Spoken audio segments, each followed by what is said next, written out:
Don't change the channel. We're going to make an impact, and we're going to do it with our guest today, Dr. Ed Stander, for a return visit. Dr. Yes. Stander, your evil twin was here last week. As I understand, though he didn't tell me anything about it. You don't talk. I try They're not not to. talking. We're going to make an impact on science today because as part of our New Year's show, we're going to talk about some of the achievements that have been made in science this year. Right. Which ones shall we talk about this year? Well, everyone talks about the Nobel Prizes, so why don't we talk about the Ig Nobel Prizes? I think the Ig Nobel Prizes, the Ig Nobel Prizes are the ones to do. Named after Iggy Nobel, who was Alfred Nobel's brother. Again, evil twin?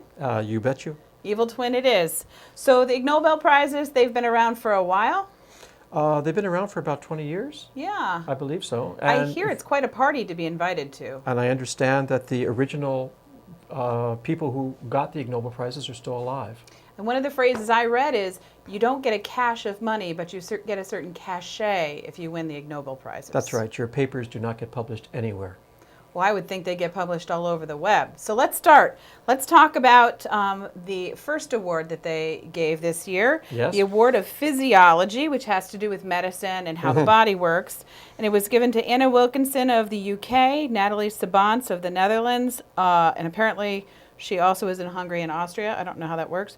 And Isabella Mondel of also Austria, and Ludwig Huber of Austria for their study, No Evidence of Contagious Yawning in the Red-Footed Tortoise. That was a very interesting study. What they did is they took red-footed tortoises.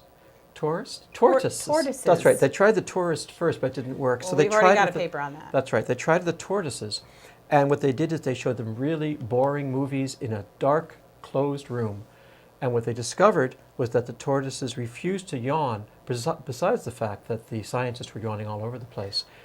And I was on. going to say that they had a mirror, and then into the mirror, sometimes they'd just show the tortoise himself, and then other times Right. they would show images of other tortoisei that were yawning. Tortai. Tortai? yes, and I have a theory of it as well. Your theory? Yes, my theory is that the tortoise did yawn, but it was too slow for them to catch. Okay, that works. But contagious yawning is a social phenomenon. We do it if I were to pretend to yawn.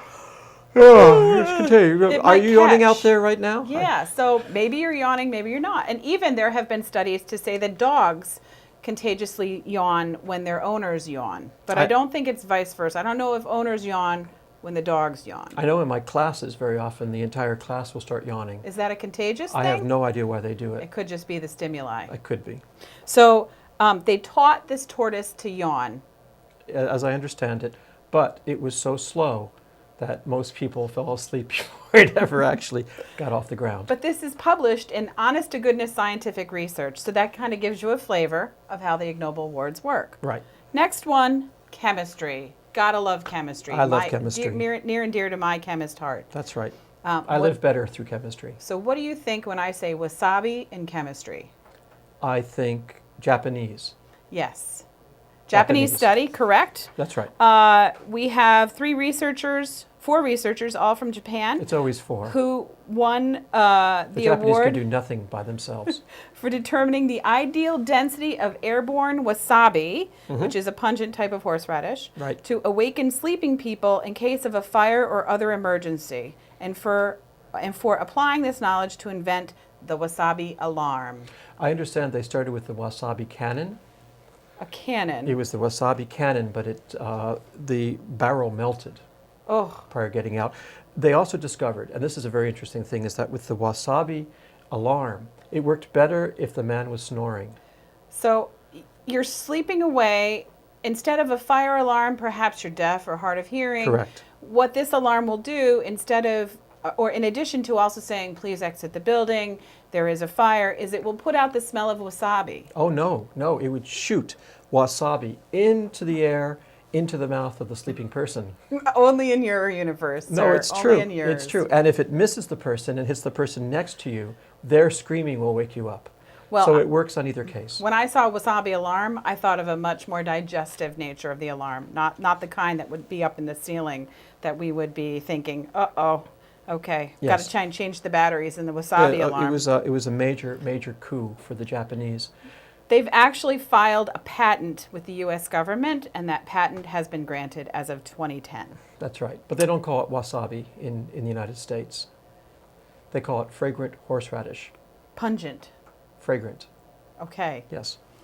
On to medicine, a more serious topic. Yes. We have researchers from Europe, and what they did is they tested people's ability to make decisions under an unusual set of circumstances. Go on. Those circumstances were when they had a strong urge to urinate. So when they had to pee, would they make decisions better or worse versus when they didn't have to pee? Well, it's been known for years that most politicians make their decisions in the bathrooms. And that is so that the pressure on Pressure? Yes, the pressure is low enough that they're able to think. Because a politician who needs to urinate concentrates very carefully and finds it very, very difficult to concentrate on the important things, which is why, if you were to go to Congress, you would find that next to every seat is a button that you press that puts a little line of lights going to the nearest bathroom. It's time to make a decision. That's true. I have to move on from that one. There's so much I could do with that one, but I just can't touch it, so to speak. Please. We have Please go on. Norwegian researchers in psychology. Oh, the Norwegians, yes. We know all about the Norwegians. Please, tell me about the Norwegians. Their paper is a sigh just a sigh? A sigh is just a sigh. Ah, yes, I remember that. Sighs is emotional signals and responses to a difficult task. Actually, that's the kind of sigh that I like. Let's move on. Yes, please do. We don't really need to make anything of our sighs. No. Okay, but they No. did. Although I've been told that one sigh fits all. Please go on. Oh, to get through this. Let's talk about math. Math, yes, of course. Math is hard, Oh, yeah. especially if you're Especially Dorothy Martin, Norwegians. Go on. Pat Robertson, Elizabeth Clare Prophet. Pat Robertson? Yes. Lee Okay, go Jang on. Rim, Credonia Merriwind, or Harold Camping, all whom predicted the world would end prior to today. Then And why they are we got- doing this show?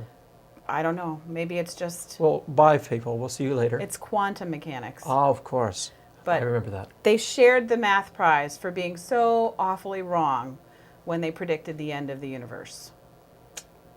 Well, how do you think Alfred Nobel would feel about that? Oh, he's already dead, so it doesn't really matter. Well, For him, the universe has ended. Please go on. very true.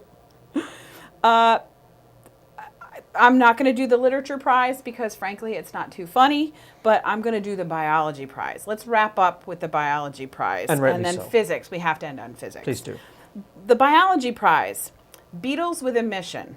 These are Australian beetles. Ah, yes. We had researchers in Australia who noticed a weird phenomenon with these beetles. Yes, go on. What did the beetles do?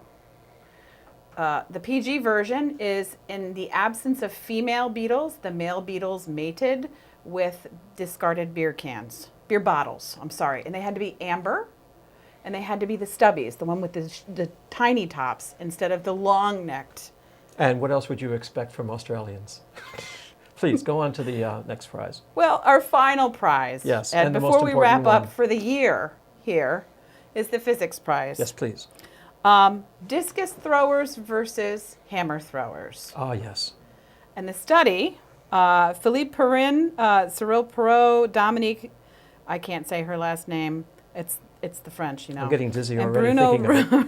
Ragaru of France and Herman Kingma of the Netherlands won the physics prize for determining why discus throwers become dizzy, but hammer throwers do not. Right. Do you think there's like a special box to check on the Olympic application? I will be a hammer thrower because I don't get dizzy when I go around in a circle real fast. Well, I'll tell you something. Yeah. For New Year's, if I get hammered, I'll get dizzy.